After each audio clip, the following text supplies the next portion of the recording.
The best book to read is the Bible.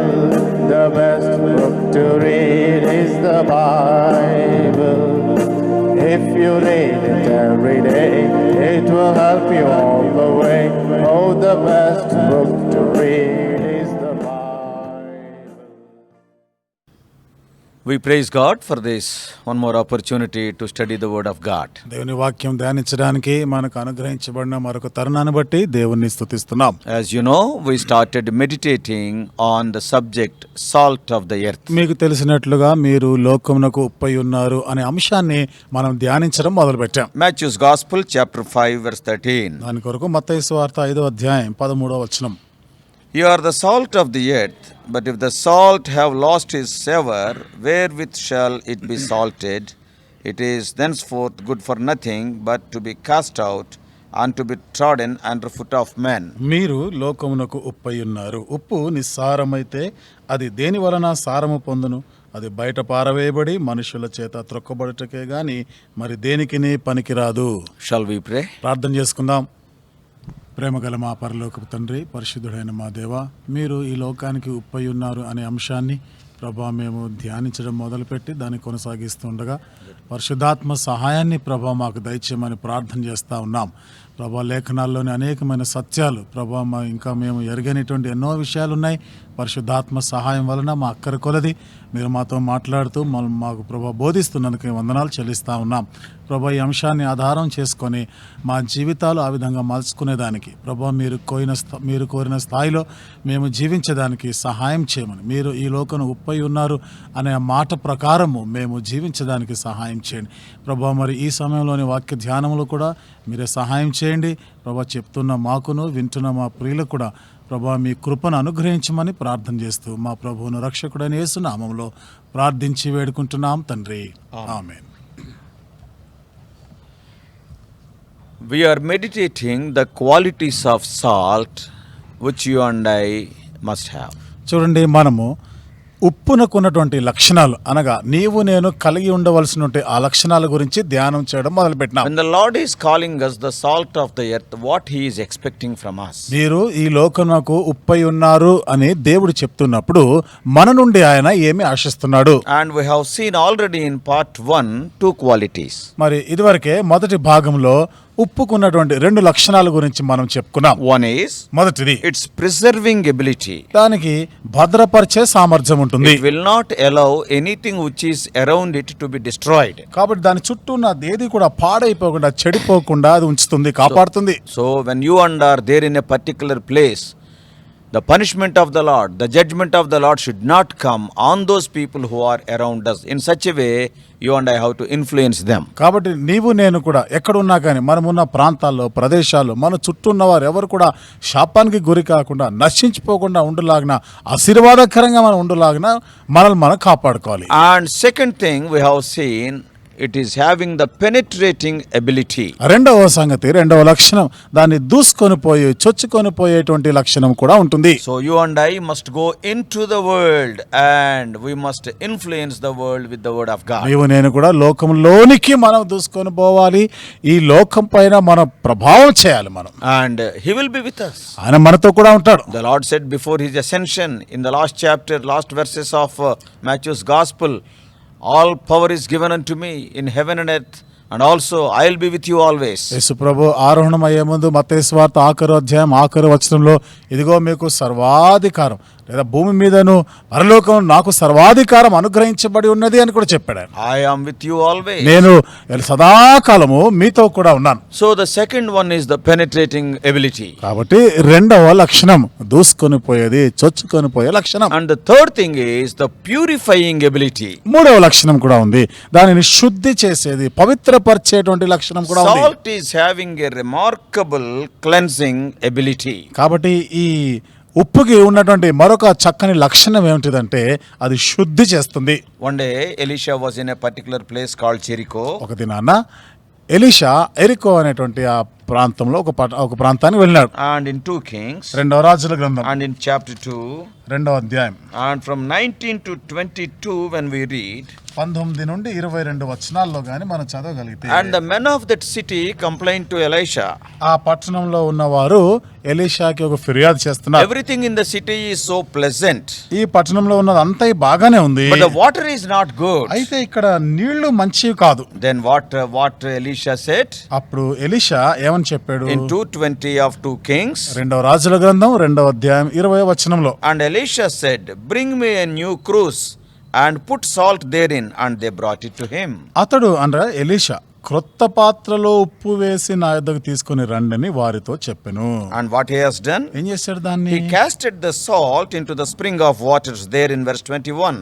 21వ వచనం చూస్తున్నాం. వారు దాన్ని తీసుకొని రాగా అతడు ఆ నీటి ఊట యొద్దకు పోయి అందులో ఉప్పు వేసి, and he purified those waters. ఆ నీళ్ళని బాగు చేశాడు, శుద్ధి చేశాడు. So what does it mean? అంటే దాని అర్థం ఏమిటి? From this a spiritual lesson we are learning, it is having a purifying quality. దీని నుండి మనం నేర్చుకునే ఆత్మీయమైన పాఠం ఏమిటిదంటే, ఈ ఉప్పునకున్నటువంటి మరొక గుణం, మరొక లక్షణము శుద్ధి చేసే లక్షణం. Healing must be there. అనగా బాగు చేయాలి, స్వస్థత ఉండాలి. Today wherever we go, ఇది నాన్న మనం ఎక్కడికి వెళ్ళినా people around us, they are having so many wounds in their heart. మన చుట్టూ ఉన్నటువంటి ప్రజలు హృదయాల్లో అనేక రకాల గాయాలతో గాయపరచబడున్నారు. Physically they are all right. భౌతికంగా బయటికి చూస్తే బాగానే There ఉన్నట్టున్నారు. are no physical ailments. భౌతిక సంబంధమైనటువంటి రుగ్మతలు ఏమి కనపడడం When లేదు. we see a person, oh what a nice personality, we are very happy. ఒక వ్యక్తిని చూసినప్పుడు మనం ఎంత మురిసిపోతాం, ఎంత ముచ్చటగా ఉన్నాడినా, ఎంత బాగున్నాడు అనుకుంటాం. But when we talk to him or her very personally, కానీ అతనితో కానీ లేకపోతే ఆవిడతో మనం మాట్లాడితే, వ్యక్తిగతంగా మాట్లాడితే, oh they are wounded in their heart. హృదయంలో గాయపరచబడి ఉన్నారు. Who can give healing? మరి వారిని ఎవరు బాగు చేయగలరు? In Psalm 107 verse 20, 107వ కీర్తన 20వ వచనంలో రాయబడింది. it is written that he sent forth his word and healed them. అక్కడ రాయబడిన మాట ఏమిటి? ఆయన తన వాక్కును పంపి వారిని బాగు చేశాను. You and I must be the healers of those wounds. నీవు నేను కూడా ఆ గాయపరచబడిన వారిని బాగు చేయగలిగిన వారమే ఉండాలి. Because we are the salt of the earth. ఎందుకు? మనం ఈ లోకంలో ఉప్పై ఉన్నాము కదా. When a person comes to you with wounded feelings, ఒక వ్యక్తి గాయపరచబడిన స్థితిలో వచ్చినప్పుడు, somebody unnecessarily scandalized his name, ఎవరు అనవసరంగా ఆయన పేరంతా చెడగొట్టారు, or somebody has hurted him, లేక ఎవరు ఆయనను గాయపరిచారు సూటిపోటి మాటలతో, and he came to you, అతను నీ దగ్గరికి వచ్చాడు. and what the Lord is telling, Prabhu you ఏమంటున్నారు? are the salt of the earth. నీవు లోకమునకు ఉప్పై ఉన్నావు. So what you have to do? కాబట్టి ఇప్పుడు నువ్వేం చేయాలి? You must be a healer. నీవు బాగు చేసేవాడుగా ఉండాలి. Lord Jesus Christ, wherever he went on healing the people. చూడండి, యేసుక్రీస్తు ప్రభువు ఎక్కడికి వెళ్ళినా కానీ అక్కడ ఉన్న ప్రజలు ఎట్టివారైనా వారందరిని బాగు చేస్తూ ఉండేవాడు. Not only he touching the people, చూడండి, యేసు ప్రభు వారిని ముట్టడం మాత్రమే కాదు, and not only he speaking a word, ఆయన ఒక మాట పలకడం మాత్రమే కాకుండా, even those people who touched the hem of his garment also they were healed. వచ్చిన ప్రజలు యేసు ప్రభు వారి వస్త్రము ముట్టి బాగైపోయిన వాళ్ళు ఉన్నారు. That is the power. అది ఆయనకున్న శక్తి. As the children of God, మరి దేవుని పిల్లలంగా people with so many wounded feelings, because misunderstanding is rampant in this world, and when they come to you, they must be healed when you apply the word of God to those wounds. ప్రజలు అనేక రకాలుగా గాయపరచబడి వస్తున్నారు. ఏదో ఎవరో అపార్థం చేసుకొని సూటిపోటి మాటలు చెప్తూ వారి గురించి చెడ్డగా మాట్లాడిన సందర్భాల్లో హృదయములంతా గాయపరచబడి నీ దగ్గరికి వచ్చినప్పుడు ఈ వాక్యము ద్వారా నీవు వారిని బాగు చేసేవాడవై ఉండాలి. You should not increase their peacelessness. చూడండి, వారు సమాధానం నెమ్మది లేకుండా వచ్చినప్పుడు ఆ పరిస్థితి మరి కాస్త పెంచడం కాదు. Some people are experts in that. కొంతమంది ఉన్నారు ఇలాంటి పని, వీళ్ళు బాగా చేస్తారు అది. Oh, they will come in a bad condition and they will send back in worse or worst condition. కాబట్టి వారు ఆ విధంగా కొంత గాయపరచబడిన స్థితిలోనికి వస్తే వారు ఇంకా గాయాన్ని పుండుని రేపి మరింత చెడగొట్టేవారుగా ఉంటారు. But you are not like that. అయితే నీవు ఆ విధంగా ఉండకూడదు. You and I are the salt of the earth. నీవు నేను లోకమునకు ఉప్పై ఉన్నాం. It is having the healing ability. దానిలో బాగు చేసే స్వస్థపరిచే గుణం ఉంది. Elisha asked them to bring a cruse of salt. Elisha అన్నాడు కదా, ఒక పాత్రలో ఉప్పు తీసుకొని రండి, And he కొత్త mixed పాత్రలో. that salt with those waters. ఆ ఉప్పుని నీళ్లలో వేసిన, నీళ్లతో కలిపాడు. And healing has taken place. అక్కడ స్వస్థత జరిగింది. The water is purified. నీళ్లు బాగైపోయినాయి. People are happy. ప్రజలు సంతోషించారు. You and I are the salt of the earth. నీవు నేను ఈ లోకమునకు ఉప్పై ఉన్నాం. Not only that, అంతేకాకుండా if you see in the olden days, మీరు చూడండి ఆ పురాతన దినాల్లో today so many clinics have come to, so much latest technology, hospitals are there in Medicare. ఇప్పుడంటే ఈ వైద్యపరంగా అనేక రకాల క్లినిక్లని, హాస్పిటల్స్ అని ఇలాంటి ఎన్నో వైద్యశాలలు వెలిసాయి. Even in the olden days, ఆదిమ దినాల్లో, పురాతన దినాల్లో when a baby is born in a family, చూడండి కుటుంబంలో ఒక బిడ్డ జన్మిస్తే అప్పుడే పుడితే they were cleansing that little body. చూడండి ఆ చిన్న ఆ శరీరాన్ని వారు శుద్ధి చేసేవారు. And how? ఎలా They చేసేవారు? were applying salt to that body. వారు ఆ దేహానికి ఉప్పు రాసేవారు. In the book of Ezekiel, హెచ్కేల్ గ్రంథంలో we కూడా know that it is there in the Bible. బైబిల్లో ఉంది ఆ మాట మనకి పరిచయం. Ezekiel chapter 16 హెచ్కేల్ గ్రంథము 16వ అధ్యాయం and in verse 4, 4వ వచనంలో what is written there? చూడండి అక్కడ ఏమని రాయబడి ఉంది. Ezekiel 16:4. హెచ్కేల్ గ్రంథం 16వ అధ్యాయము 4వ వచనం. And as for thy nativity, in the day thou was born, thy navel was not cut, neither was thou washed in water to supple thee. Thou was not salted at all, nor swaddled at all.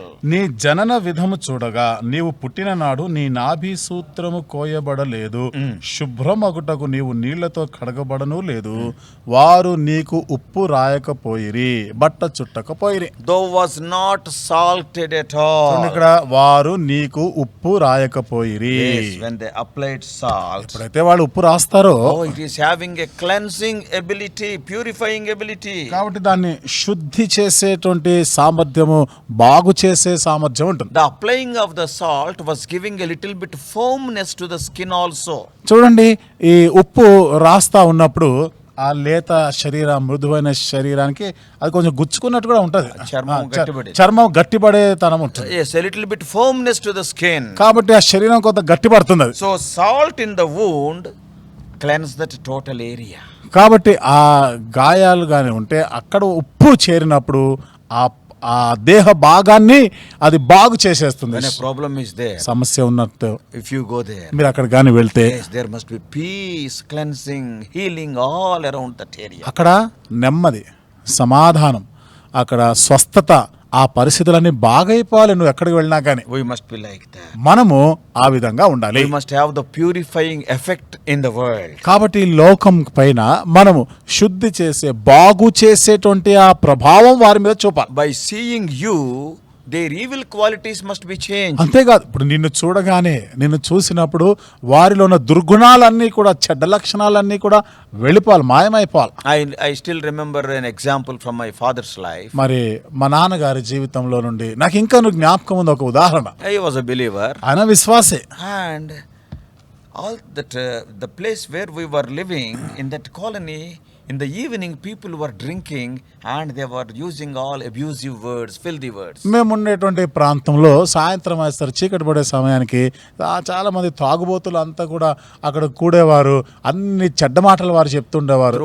Throughout the day they were working very hard in their agricultural fields as coolies. దినమంతా కూడా ఒక కూలి పని చేసుకుంటూ, పొలాల్లో కూలి పనులు చేసుకుంటూ ఉండేవారు. And the body is totally tired. శరీరం బాగా అలసిపోయి ఉండేది. So to forget the tiredness, they used to drink arak and others in the evening. కాబట్టి అలసట నుండి కొంత ఉపశమనం పొందడానికి ఆ సాయంత్రం అయ్యేసరికి వాళ్ళు తాగేసేవారు, సారాయి లాంటివన్నీ తాగేసేవారు. And their mind was not under their control. అప్పుడు ఇక వారు మతి చెల్లించినట్టు ఉండేది, వాళ్ళు అదుపులో ఉండేవారు కాదు. They were talking all filthy language. అంత బూతులు చెప్పేవారు, మాట్లాడేవారు. But in the night time, అయితే రాత్రి వేళ around 7 o'clock, 7:30 like that, 7 గంటలు 7:30 ప్రాంతంలో when we were going on the road to go to a cottage meeting like that, మరి ఒక గృహ కూడికకి అలా మేము రోడ్డు మీద నడుచుకుంటూ వెళ్తున్నప్పుడు the moment they see my father, వాళ్ళ నాన్నగారిని చూడగానే and these people, they were coming to their senses. Arey, master is going, let us not talk filthy words. And after we left that place,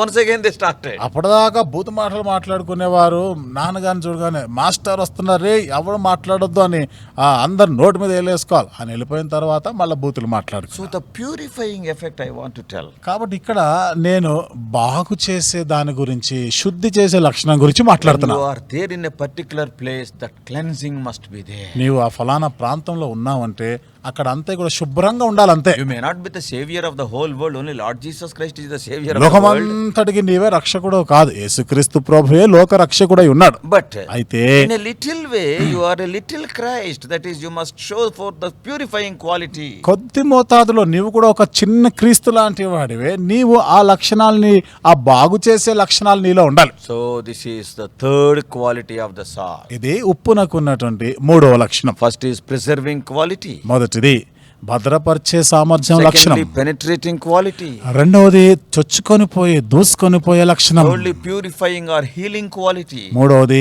శుద్ధి చేసే లక్షణం లేదా బాగు చేసే లక్షణం. We have to check our own lives. అంటే మనం మన జీవితాలని పరీక్షించుకోవాలి. Because of our presence in a particular place, is the problem is solved or problem is increasing? ఫలానా ప్రాంతంలో మనం ఉన్న కారణాన్ని బట్టి అక్కడ ఏదైనా సమస్యలు ఉంటే ఆ సమస్యలు సద్దుమణిగేటట్టు ఉన్నాయా, లేక ఇంకా పెరిగిపోయేటట్టు నువ్వు రెచ్చగొట్టేలాగా ఉంటున్నాయా?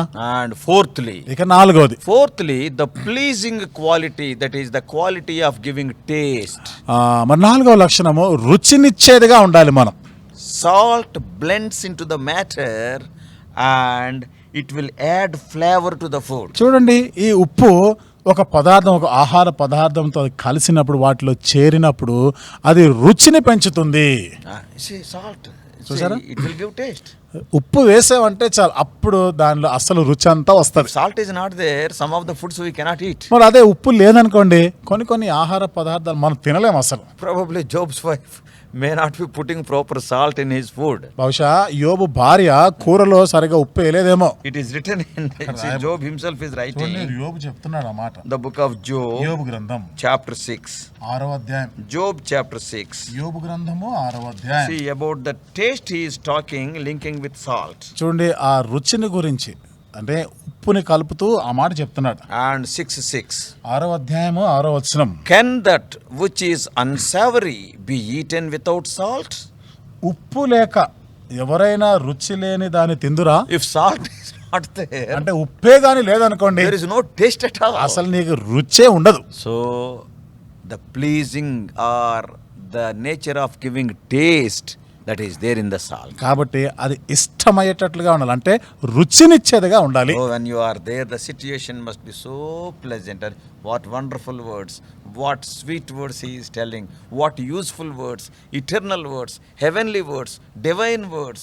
Yes, people must be happy. నీవు ఆ ప్రాంతంలో ఉన్నావంటే నిన్ను చూసినప్పుడు వారు నిన్ను ఇష్టపడేవారుగా, ఆస్వాదించేవారుగా, ఆ రుచిని పొందేవారుగా, నీ మాటలు అవి రుచినిచ్చేవిగా, పరసంబంధమైన మాటలు, నిత్య జీవానికి సంబంధించిన మాటలు, దైవికమైనటువంటి మాటలు మాట్లాడేటట్లుగా ఉండాలి.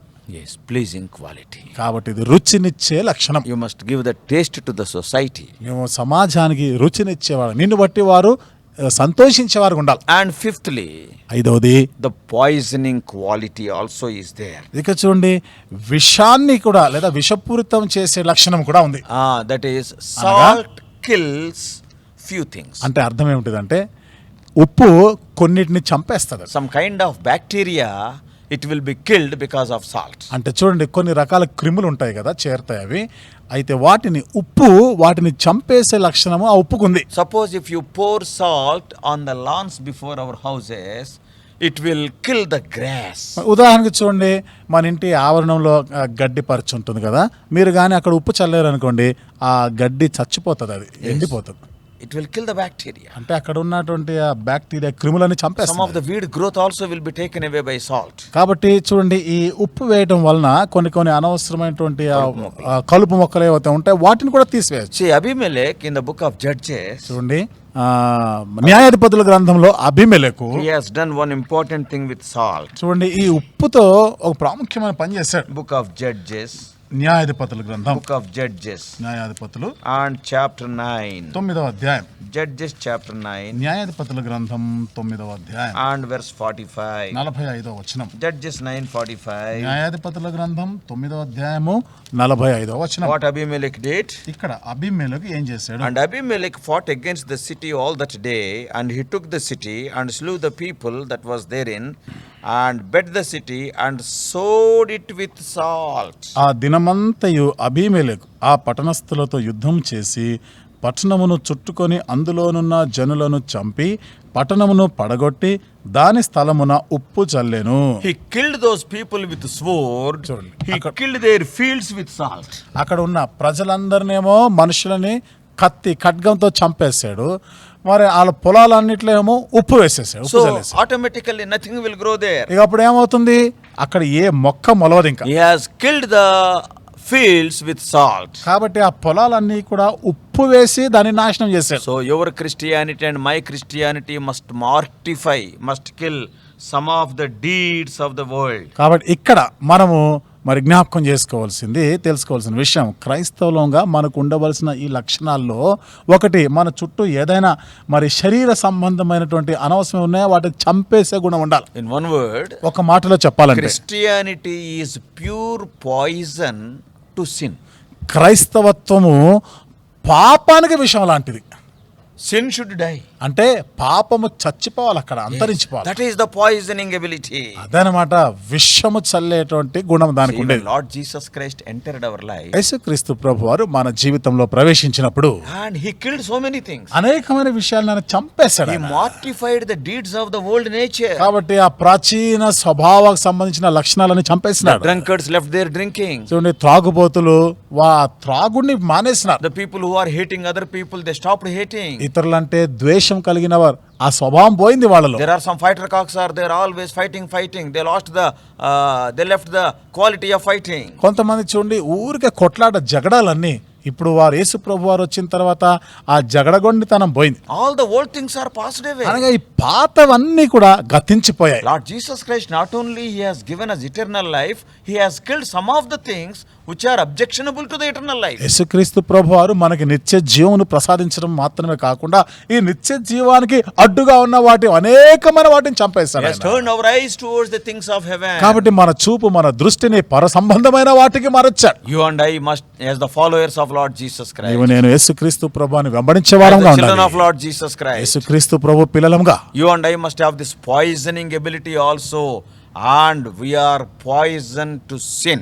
మనం ఈ విషము చల్లే లక్షణాలు అనగా పాపమును చంపివేసే లక్షణం కలిగి ఉండాలి. That is very important. అది చాలా ప్రాముఖ్యమైనది. Abimelech did like that. ఇక్కడ అభిమేలగా పని చేసినాడు. Unwanted growth from the earth he has arrested by sprinkling the salt there. ఉప్పు చల్లటం వలన అనవసరమైనటువంటి మొక్కలు ఏవి పెరగకుండా ఆ నేల పొలాన్ని ఆయన చంపేశాడు ఆయన. First thing, మొదటిది preserving ability.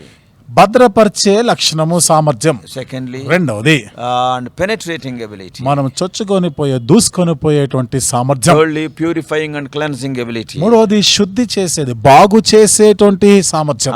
And fourthly, pleasing ability, giving taste. నాలుగవది వారిని సంతోష పెడుతూ అనగా మనం రుచినిచ్చే వారంగా ఉండాలి. And fifthly, ఐదవదిగా just now we have sin, poisoning ability. We must be poison to sin. ఇప్పుడు మనం చెప్పుకున్నాం మనము విషము చల్లేటువంటి లక్షణం అనగా పాపమునకు విషముగా ఉండాలి, పాపాన్ని చంపేసే వారమే ఉండాలి. And sixthly, ఇక ఆరవ సంగతి promoting ability, వృద్ధి చేసి. కాబట్టి వృద్ధి చేసేటువంటి సామర్థ్యము ఉండాలి. Salt increases the thirst for water. చూడండి, ఉప్పుకు ఉన్నటువంటి గుణం ఏమిటిదంటే దప్పిక లేదా దాహాన్ని పెంచుతుంది అది. So when you are in the world, నీవు లోకంలో ఉన్నప్పుడు you are salt. నీవు ఉప్పువి. By seeing you, there must be a new thirst in the world to know more about Lord Jesus. నిన్ను చూసినప్పుడు ఈ లోకానికి యేసుక్రీస్తు ప్రభువారి గురించి ఇంకా అధికంగా తెలుసుకోవాలి అనే ఆశ పుట్టాలి వాళ్ళకి.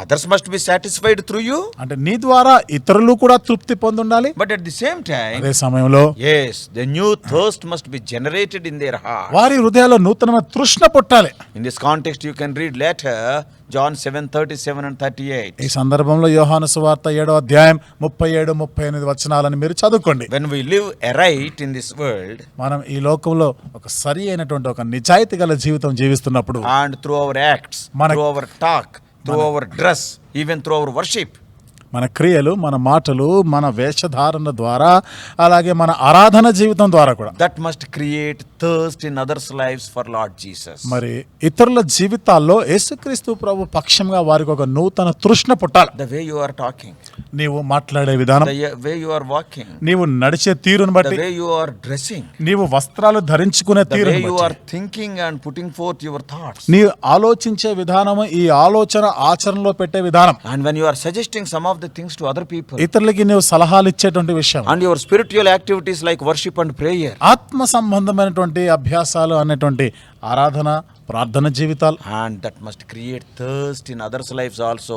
I want this Jesus in my life. ఇవన్నీ కూడా ఇతరుల జీవితం ఎంత ప్రభావం పడాలంటే వారికి కూడా ఇలాంటి తృష్ణ పుట్టాలి, నేను కూడా అలా జీవించాలి అని. Sadly, many Christians are doing the opposite. మరి విచారకరమైన సంగతి ఏమిటంటే చాలా మంది క్రైస్తవులు దీనికి విరుద్ధంగా Many జీవిస్తున్నారు. people are the reason for ridiculing the name of Lord Jesus Christ, bringing reproach to his name. చాలా మంది యేసు ప్రభు వారి నామానికి అవమానం తెస్తూ నిందించడానికి కారకులవుతున్నారు. Many times by seeing our substandard or immoral lives, people are, what can we say, they are reproaching the name of Christ. అనేక పర్యాయాలు మనము స్థాయికి దిగిపోయే దిగజారిన స్థితి పుట్టి మనలో ఉన్నటువంటి పాపపు స్థితిని అనైతికతని చూసినప్పుడు దేవునికి ఎంతో అవమానం తెచ్చేవారు. By seeing some of the Christians, so-called Christians. కొంతమంది క్రైస్తవులుగా పిలువబడుతున్నారే, అలాంటి వారిని Do you చూసినప్పుడు know what the worldly people are telling? లోకస్తులు ఏమని చెప్తున్నారు Why తెలుసా? should we receive Lord Jesus Christ? యేసుక్రీస్తుని ఎందుకు నమ్ముకోవాలి మనం? We are living a better life than these fellows.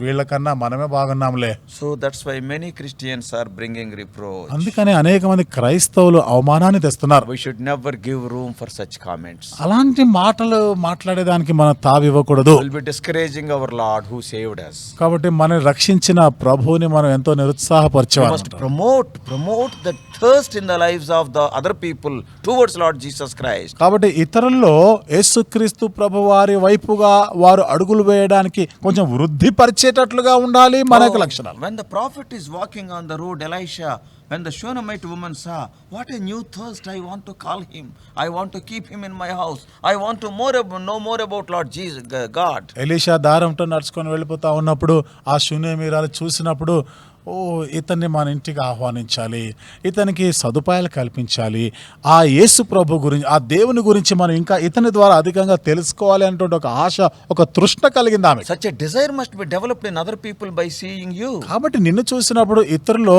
ఇలాంటి ఆశ పుట్టాలి వాళ్ళకి. Examine your life. మరి నీ జీవితాన్ని పరీక్షించుకో. Other people, are they attracted to Jesus by seeing you, or are you bringing reproach to the name of Jesus? ఇతరులు నిన్ను చూసినప్పుడు యేసుక్రీస్తు ప్రభువారి వైపుకు ఆకర్షితులు అవుతున్నారా, లేకపోతే నిన్ను బట్టి దేవుని నామాన్ని దూషించేవారుగా లేదా అపహాస్యం చేసేవారు ఉన్నారా? So sixthly, it is the promoting ability. కాబట్టి ఆరవ లక్షణం వృద్ధిపరిచేటువంటి గుణము. And seventhly, ఏడవది it is the proven ability. రుజువుపరిచేటువంటి లక్షణం. In other words, మరొక మాటలో చెప్పాలంటే salt changes almost everything it touches.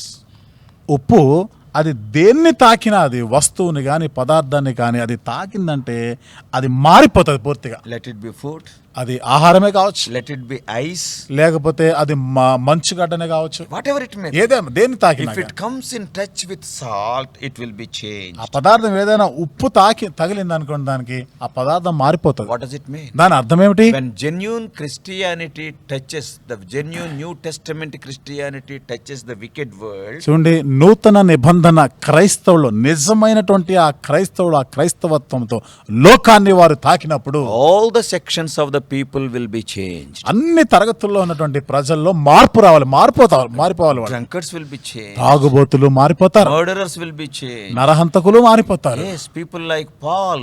Once upon a time he was Saul. Paul He was changed. పౌలు లాంటి వారు చూడండి, పూర్వము సౌలుగా ఉండినవాడు కానీ మారిపోయాడు కదా. He was a blasphemer. కానీ అది దూషకుడుగా And ఉండినాడు, he was a murderer. అంతేకాదు హంతకుడుగా He ఉన్నాడు. himself is telling. ఆయన చెప్తున్నాడు తన నోటితో. But when Christ touched him. అయితే ఎప్పుడైతే క్రీస్తు అతన్ని ముట్టాడు, So today you and I are the salt of the earth. కాబట్టి ఈ రోజు నీవు నేను ఈ లోకానికి ఉప్పై ఉన్నాం. When genuine New Testament Christianity touches the wicked world, all sections of people must be changed. ఎప్పుడైతే నూతన నిబంధన క్రైస్తవుడు, నిజమైనటువంటి క్రైస్తవుడుగా ఈ లోకాన్ని లేక దుష్టత్వంతో నిన్నటువంటి ఈ లోకాన్ని నువ్వు ముడతావో, నువ్వు అక్కడ ఉంటావో, ఆ వాళ్ళందరూ మారిపోవాలి. Yes, it can be proved. అది రుజువు పరచబడుతుంది. So many examples are there in the Bible. Bible గ్రంథంలో అలాంటి అనేకమైన ఉదాహరణలు ఉన్నాయి. Yes, Nebuchadnezzar was changed. Nebuchadnezzar మారినాడు, Darius was changed. దర్యావేషు మారినాడు. Oh, they are declaring. వాళ్ళే ప్రకటించారు, Yes, the God of heaven is the true God. ఆకాశమందున్న ఆ పరమందున్న దేవుడే నిజమైన దేవుడు. Because the salt was there like Daniel. ఎందుకనగా ఆ ఉప్పు వలె దానియేలు ఉండినాడు. Yes. people were changed. ప్రజలు మారిపోయినారు. That is proved. అది రుజువుపరచబడింది. God can do the same thing even through your life. దేవుడు నీ జీవితం ద్వారా కూడా అదే చేయగలడు. Class in your college, నీ క్లాసులో, నీ కాలేజీలో, in your locality, నీ ఉండే ప్రాంతంలో, even in your own church. Some people all are not born again. Some people okay casually they will come. నీవున్న సంఘంలో కూడా చూడండి, సంఘానికి వచ్చే వాళ్ళు అందరూ మారు మనసు పొందిన వాళ్ళు కాకపోవచ్చు, కొంతమంది వస్తారు, లోక సంబంధులు వస్తుంటారు. And they must be affected by seeing you. నిన్ను చూసినప్పుడు వాళ్ళు ప్రభావితులు అయిపోవాలి. And God is telling, దేవుడు చెప్తా ఉన్నాడు, if you lose the savor, నీవు సారం పోగొట్టుకుంటే yes, you will be useful for nothing. దేనికి పనికిరావు. In olden days, మరి పురాతన దినాల్లో the Roman legions, those soldiers were paid their wages in salt. రోమా సైనికులకి ఉప్పు రూపంలో వాళ్ళు వారికి జీతాలు ఇచ్చేవారు. That's why in the Latin, అందుకనే లాటిన్ లో, do you know how the word salary has come? జీతము అనే ఈ పదము ఎలా వచ్చిందో తెలుసా అండి? That wages, they were known as salarium. చూడండి, In ఆ Latin. జీతాన్ని లాటిన్ లో సెలారియం అనే మాట, That's ఆ why పదం the word ఉపయోగిస్తారు. salary came from that. అక్కడ నుండే శాలరీ అనే పదం వచ్చింది. So that's they were giving salt. అంటే వారు ఉప్పు రూపంలో ఇచ్చేవాళ్ళు That's why జీతాన్ని. in English there is a saying as a proverb. అందుకనే ఇంగ్లీష్ లో ఒక సామెత కూడా ఉంది. Suppose if anybody is not working properly, ఎవరైనా సరిగా పని చేయడం లేదనుకోండి, you are giving salary, నీకు జీతం ఇస్తున్నారు, you are giving salary to him, అంటే నువ్వు ఆయనకు జీతం ఇస్తున్నావు, but he is not doing the work properly. కానీ సరిగా పని చేయడం లేదు. So what you will say? అప్పుడు నువ్వేమంటావు? He is not worth the salt. That is the saying in English. అది ఇంగ్లీష్ లో ఆ మాట ఉపయోగిస్తారు, అంటే ఉప్పుకి తగినట్టుగా చేయడంలే. So salt means a salary. ఉప్పు అనగా జీతము అని అర్థం. But there is a danger. అయితే ఇక్కడ ఒక ప్రమాదం. If the salt is exposed to the outside atmosphere, it will lose its savor. ఒకవేళ ఈ ఉప్పు బయట వాతావరణంలోనికి అది పోయింది అనుకోండి, దానితో సంబంధంలోకి వస్తే దానికి ఉన్న సారం పోతుంది. Yes. Today, of course, we are using sodium chloride. అయితే ఈ దినాల్లో మనం ఈ సోడియం క్లోరైడ్ ని వాడుతున్నాము. But in the Old Testament times, అయితే పాత నిబంధన కాలాల్లో they were mining the salt from the salt cliffs. చూడండి, వారు మరి ఉప్పు పర్రలు లాంటివి లేదా ఉప్పు కొండలు ఉంటాయి, వాటిని తవ్వుకొని తెచ్చేవారు. And when that is exposed to the elements of the earth, suppose when it is cut, అది ఎప్పుడైతే ఆ ఉప్పుని వాటి నుండి ఆ స్థానం తొలగించి, it is like a small cliff.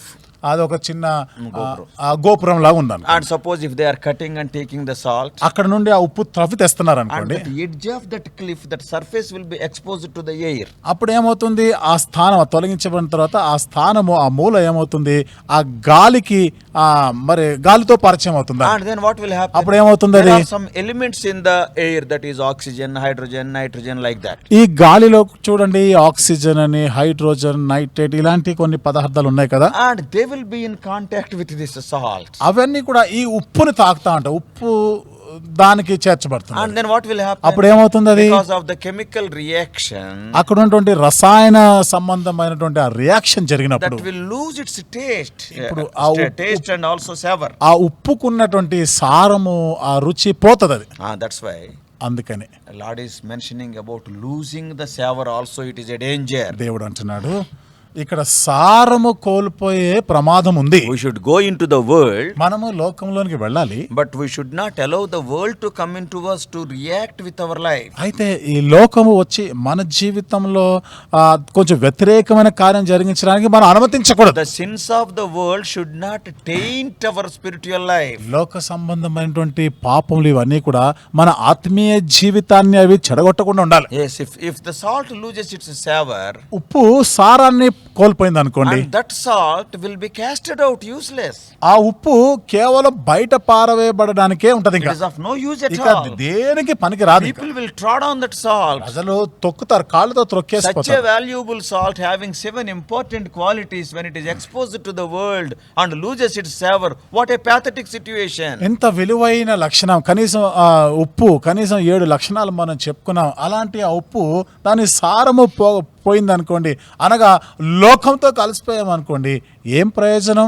కేవలము త్రొక్కబడడానికి, బయట పారవేయబడి త్రొక్కడానికి పనికొస్తుంది. When you disobey the word of God, దేవుని వాక్యానికి అవిధేయుడైన what is the use? ఏం లాభం?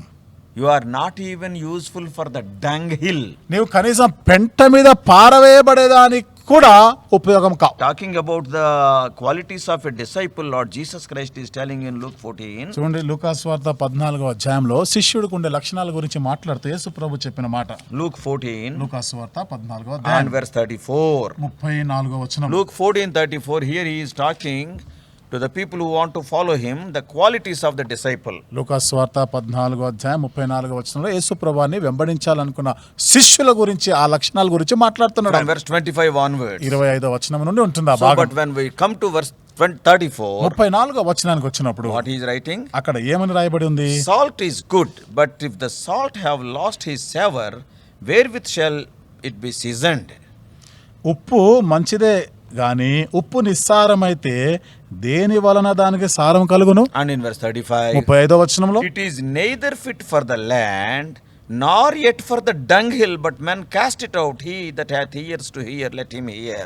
అది భూమికైనను ఎరువుకైనను పనికి రాదు గనుక దానిని బయట పారవేయుదురు. In Telugu it is written fertilizer. తెలుగులో అయితే ఎరువు అనే మాట But in ఉపయోగించారు. English it is written it is not fit for the dunghill also. English లో అయితే అది నేరుగా ఇక పెంట మీద పారవేయబడే దానికి కూడా పనికిరాదు.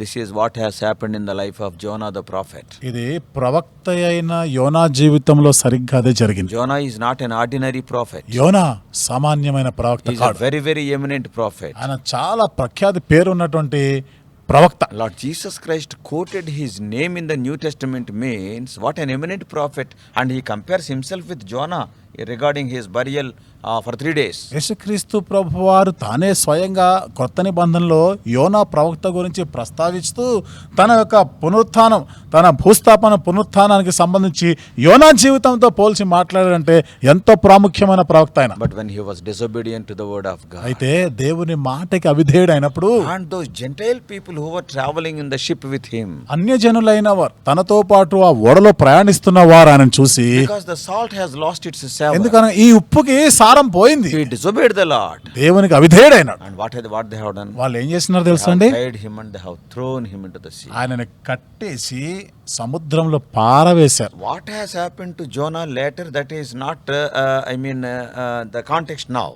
తర్వాత యోనాకి ఏం జరిగింది అనేది ఇప్పుడు మన సందర్భానికి సంబంధించి కాదు Of అది. course God intervened, అయితే దేవుడు జోక్యం చేసుకున్నాడు. but throwing into the world the savorless salt, అయితే చూడండి, సారము కోల్పోయిన ఒక ఉప్పుని పారవేసినట్లుగా సముద్రంలో పారవేయడం that will happen to you. అది నీకును జరుగుతుంది. With high hope the Lord has saved you. దేవుడిని ఉన్నతమైనటువంటి నిరీక్షణ నీ మీద ఆశలు పెట్టుకొని నిన్ను A రక్షించాడు. beautiful name God has given to ఒక you. చక్కని పేరు కూడా పెట్టినాడు You నీకు. are the salt of the earth. మీరు లోకమునకు ఉప్పై ఉన్నారు అన్నాడు. For 1 area or 2 areas you are the salt of the whole earth. ఒక ప్రాంతానికి ఈ ప్రాంతానికి పరిమితం కాదు, నువ్వు లోకమంతటికి ఉప్పై ఉన్నావు. But are we exhibiting these 7 qualities? అయితే ఈ ఉప్పునకున్న ఈ 7 లక్షణాలని మనము ఏమైనా ప్రదర్శిస్తున్నామా? And can the people see these qualities in your life? లేదా ప్రజలు నీ జీవితంలో ఈ లక్షణాలని ఏమైనా As చూడగలుగుతున్నారా? I told you, there may be 100 qualities. If you ask some sister in the kitchen, she may tell more qualities. నేను మీకు చెప్పినట్లుగా ఈ ఉప్పుకి మరి ఎన్నో లక్షణాలు, వందలాది లక్షణాలు ఉండొచ్చు.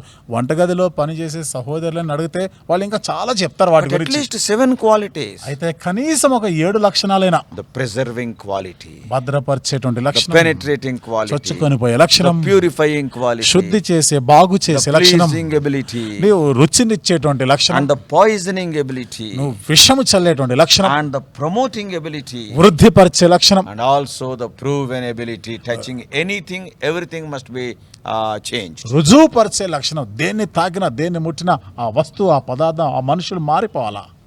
Examine your life. నీ జీవితాన్ని పరీక్షించుకో. How is your life? నీ జీవితం ఎలా ఉంది? God is calling you. You are the salt of the earth. Our lives are suiting that name. నీవు లోకమునకు ఉప్పై ఉన్నావు అనే పేరుతో దేవుడు నిన్ను పిలుస్తా ఉన్నాడు. మరి మనం ఆ లక్షణాలు కలిగిన వారమే రుజువుపరుస్తున్నామా?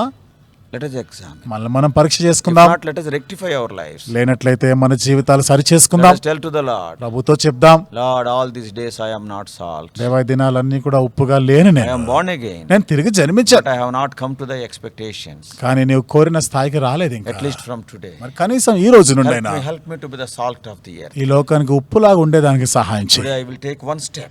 ఈ రోజు నేను ఒక్క అడుగు వేస్తాను. Yes, I want to penetrate into the world. నేను లోకంలోనికి దూసుకొని I want to పోవాలి. show forth the purifying purifying quality. కాబట్టి శుద్ధి చేసే బాగు చేసే లక్షణాలని నేను Tell to the ప్రదర్శించాలనుకుంటున్నాను. Lord. ప్రభుతో చెప్పు. May God help you to be the salt of the earth. ఈ లోకంలో ఉప్పై ఉండులాగా నా దేవుడు సహాయం చేయను May God గాక. help me to the salt of the ఈ earth. లోకాన్ని ఉప్పై ఉండులాగా నా దేవుడు నాకును సహాయం చేయను గాక. Let us pray. ప్రార్థన చేసుకుందాం. Let us pray. ప్రార్థన చేసుకుందాం. Make a decision in your heart. నీ జీవితంలో నీ హృదయంలో ఒక తీర్మానం చేసుకో.